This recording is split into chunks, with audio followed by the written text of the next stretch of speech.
आज के इस वीडियो में हम मैनेजमेंट के बारे में समझेंगे, साथ ही जानेंगे मैनेजमेंट के कौन कौन से फंक्शंस होते हैं।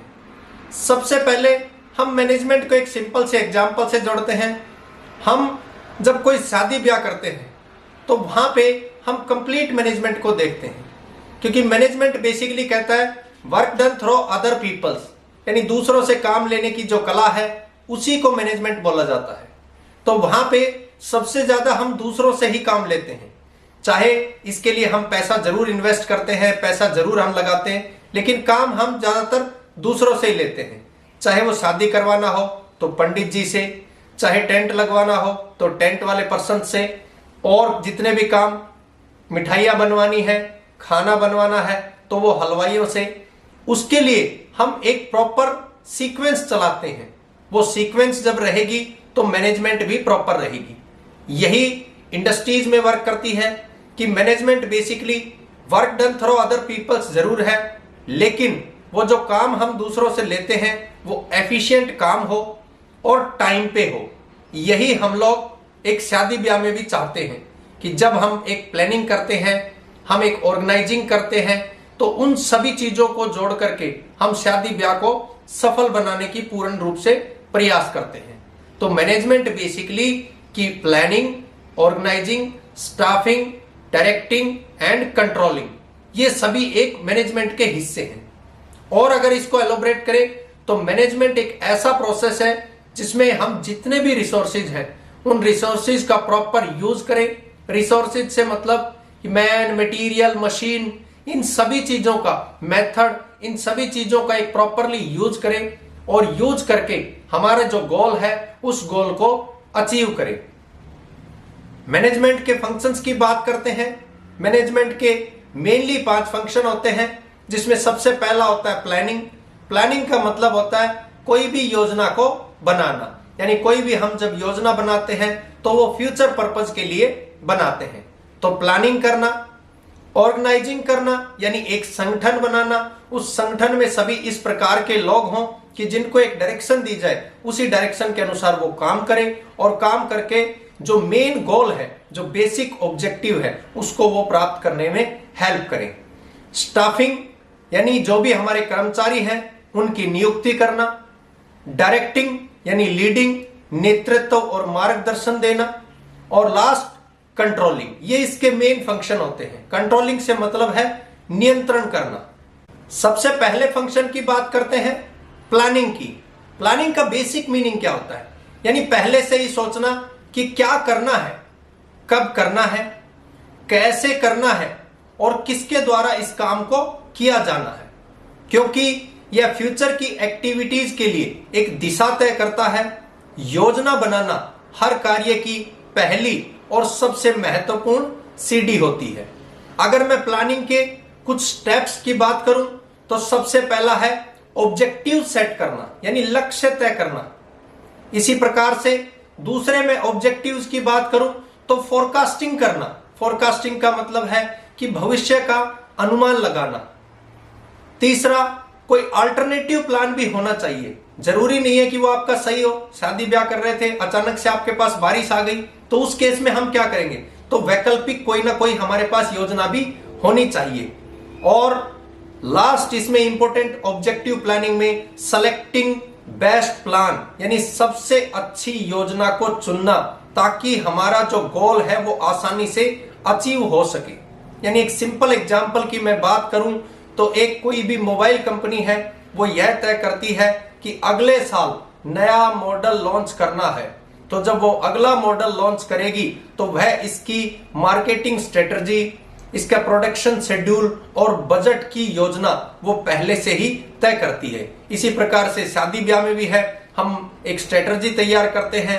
हमारा जितना भी वो जो चीजें हमें बनानी है उसके ऊपर कितना बजट लगना है, ये सब चीजें पहले से ही तैयार होती है। तो ये बेसिकली एक प्लानिंग का मूल रूप है। दूसरे इसके फंक्शन की बात करते हैं। दूसरा फंक्शन है ऑर्गेनाइजिंग।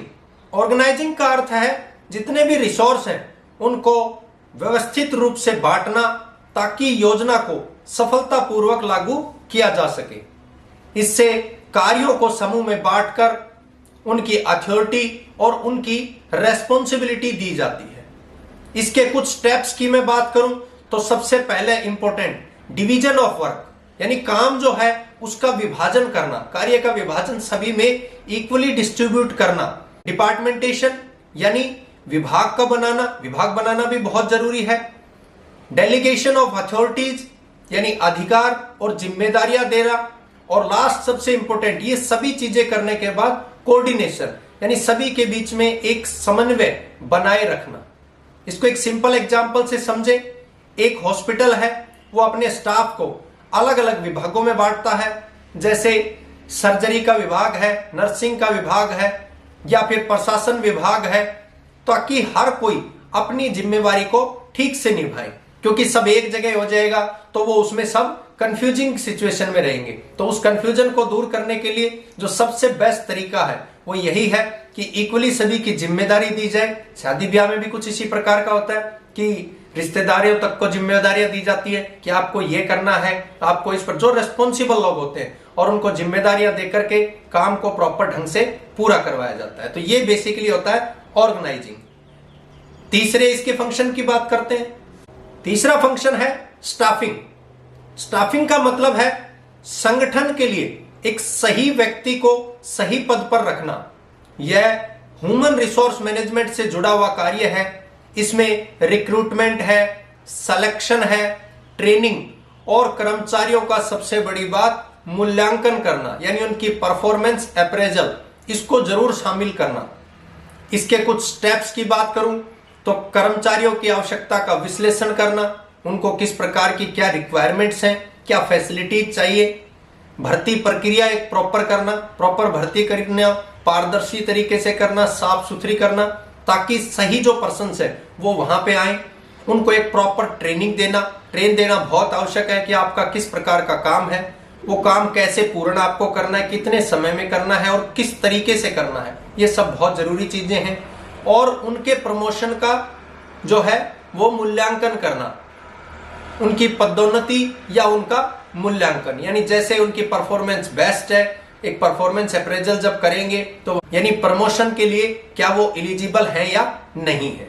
एक छोटे से एग्जांपल की बात करें, एक स्कूल एक क्वालिफाइड शिक्षकों की भर्ती करता है और उन्हें ओरिएंटेशन या ट्रेनिंग देता है। क्यों ओरिएंटेशन या ट्रेनिंग प्रोग्राम्स उनके लिए रखता है? ताकि वे बच्चों को भविष्य के लिए तैयार कर सके, बेहतर ढंग से उनको पढ़ा सकें। तो इसीलिए स्टाफिंग जो है वो एक बहुत इंपॉर्टेंट फंक्शन है, बहुत इंपॉर्टेंट रोल प्ले करता है मैनेजमेंट के फंक्शंस में। नेक्स्ट इसका फंक्शन है डायरेक्टिंग। डायरेक्टिंग का काम होता है कर्मचारियों को मोटिवेट करना, उन्हें सही दिशा देना यानी सही से गाइड करना, और यह सुनिश्चित करना कि वे अपना काम सही तरीके से करें। इसके मेन पॉइंट्स की मैं बात करूं, लीडरशिप। डायरेक्टिंग में एक लीडरशिप बहुत इंपॉर्टेंट पॉइंट है, यानी नेतृत्व प्रॉपरली करना, मोटिवेशन देना, प्रेरणा देना। जब आप डायरेक्शन दे रहे हैं तो अपने जो भी एम्प्लॉयज हैं, जो भी सबऑर्डिनेट्स हैं, उनको एक अच्छी प्रेरणा दे, अच्छे रूप से मोटिवेट करें। कम्युनिकेशन, उनके बीच में कम्युनिकेशन प्रॉपर ढंग से हो, संचार प्रॉपर ढंग से हो। और सुपरविजन यानी पर्यवेक्षण, तो उनका सुपरविजन भी प्रॉपर रूप से हो। सुपरविजन प्रॉपर रूप से होगा तो टीम सही से बनी रहेगी, नहीं तो बहुत ही जल्द बिखर जाएगी। यानी एक छोटे से एग्जांपल लें कि एक टीम लीडर अपनी टीम को प्रोत्साहित करता है, स्पष्ट दिशा देता है और काम की प्रगति पर नजर रखता है ताकि उसका प्रोजेक्ट समय पर पूरा हो सके। जैसे क्रिकेट टीम है, वहां पे एक कैप्टन है, कोई टीम है, फुटबॉल है, हॉकी है, तो वहां पे एक कैप्टन है, वो अपनी टीम को लगातार अगर प्रोत्साहित करेगा तो वो अपने टारगेट को अचीव करेंगे। प्रोत्साहित करेगा तो फिर वहां पे उसको दिक्कतों का सामना करना पड़ेगा। तो इसीलिए टाइम टू टाइम प्रॉपरली ढंग से हर समय उसको मोटिवेट करते रहें। मोटिवेट करेंगे तो टीम बहुत अच्छे से चलती रहेगी। नेक्स्ट फंक्शन की बात करते हैं। लास्ट इसका फंक्शन है कंट्रोलिंग। कंट्रोलिंग का मीनिंग होता है यह देखना कि जो सब योजना बनाई थी, जो सब प्लानिंग की थी, क्या वही परिणाम मिल रहे हैं या नहीं, क्या वो गोल अचीव हो भी रहा है या नहीं हो रहा है। अगर उन चीजों में फर्क है तो उसे सुधारना कंट्रोलिंग का काम है। तो कंट्रोलिंग बहुत जरूरी है। कुछ स्टेप्स की बात करें तो सबसे पहले एक स्टैंडर्ड सेट करना चाहिए एक स्टैंडर्ड तय करना चाहिए। जब एक स्टैंडर्ड तय होगा तभी आपका काम प्रॉपर रूप से चलेगा। मेजरिंग एक्चुअल परफॉर्मेंस, जो वास्तविक प्रदर्शन है उसी को आपको मेजर करना है। ऐसा नहीं है कि आपको ख्वाबों में जीना है, जो रियलिटी पे आया, जो प्रैक्टिकली किया वही आपको मापना है। कंपैरिजन करना, तुलना जरूरी है कि आपने पिछले वीक क्या किया था, पिछले मंथ क्या किया था, पिछले ईयर क्या किया था, क्या अभी भी वही चल रहा है, क्या उसमें कुछ सुधार हुआ है। तो कंपैरिजन रिजल्ट्स बहुत जरूरी है।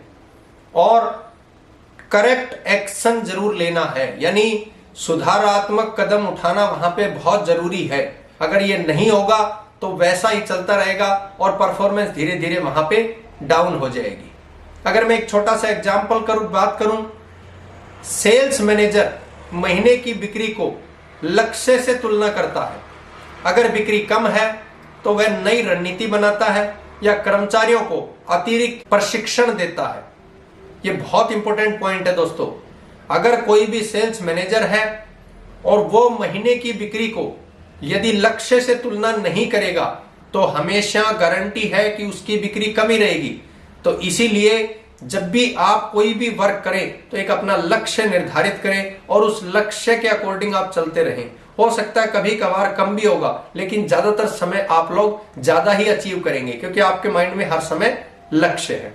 तो मैं कंप्लीट कंक्लूजन की मैं बात करूं तो मैनेजमेंट का जो हर फंक्शन है वो एक दूसरे से जुड़ा होता है।